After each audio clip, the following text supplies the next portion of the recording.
আমাদের চোখও যদি সুন্দর হতো তাইলে আমরা বুঝতাম মানুষগুলো কত সুন্দর। আমরা মনে করি ধলা হইলেই সুন্দর, কয় ধলা ধলা এটা সুন্দর, ডাকাইত এগুলো ডাকা। একটা মানুষের চেহারা স্কিন যদি কালো হয় এর মধ্যে একটা সৌন্দর্য আছে না নাই? একটা মেয়ের স্কিন যদি কালো হয় তারপরও চেহারায় সৌন্দর্য আছে না নাই?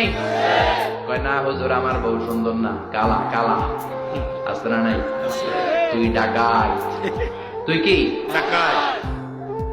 একজন মানুষের চেহারা যেরকমই হয় আপনি খেয়াল করে দেখবেন, তারপরও তার অবয়বের মধ্যে একটা এক্সট্রা অর্ডিনারিটি আছে, কারোর সাথে কারোটা মিলে না। সুবহানাল্লাহ পড়েন। এজন্য প্রতিদিন স্ত্রীরে বলবেন, স্ত্রী তুমি সুন্দরী, তুমি অনন্যা, তোমার চাইতে সুন্দরী গোটা বিশ্বে কেউ নাই। কইবেন না? মুরব্বীরা কয় না, কইতাম না, আগে কইয়া ফেলেছি। এগুলো বলবেন, এগুলো বললে স্বামী স্ত্রীর মধ্যে ভালোবাসা বাড়াই দিবে কে? আল্লাহ। আমি প্রায় এগুলো বলি, উৎসাহিত করি যে স্বামী স্ত্রীর মধ্যে যে ভালোবাসাটা এটা পবিত্র, এটা জান্নাতি। এই ভালোবাসা জান্নাতে শুরু হয়েছিল সাইয়েদনা আদম আর হাওয়ার মধ্য দিয়ে। চিল্লায় কোন ঠিক না?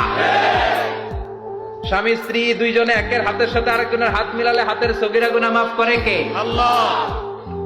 স্ত্রীর চেহারার দিকে নজর করে তাকালে চোখের গুনাহ মাফ করে দেয় কে? আল্লাহ।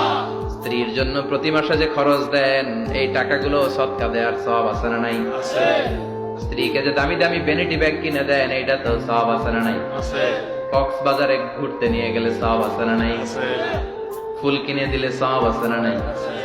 ভালোবাসার গান শোনাইলে সওয়াব আছে না নাই? তোমারে লেগেছে কত যে ভালো, চাঁদ বুঝি তা জানে, রাতেরও আধারে দোসর হয়ে তাই সে আমারে টানে, চাঁদ বুঝি তা জানে। ঠিক কিনা? আজকে পারবেন না শোনাইতে রাত্রেবেলা? পারবেন? পারবেন? পোলা পাইন্ডা কয় পারবো। তো কতটা বিয়েই হয় নাই, বিয়ার পরে শোনাই। ভালোবাসার গানগুলো শোনালে নিজেদের মধ্যে একটা ইন্টিমেসি তৈরি হয়। বিশ্বনবী এরকম স্ত্রীর সাথে খুনসুটি করতেন, ভালোবাসা করতেন। এটা হালাল, কিন্তু এটা জায়গা মতো না করে ভাবির লগে করলে মায়ের আছে না নাই? ভালোবাসার গান জায়গা মতো শোনাতে হবে।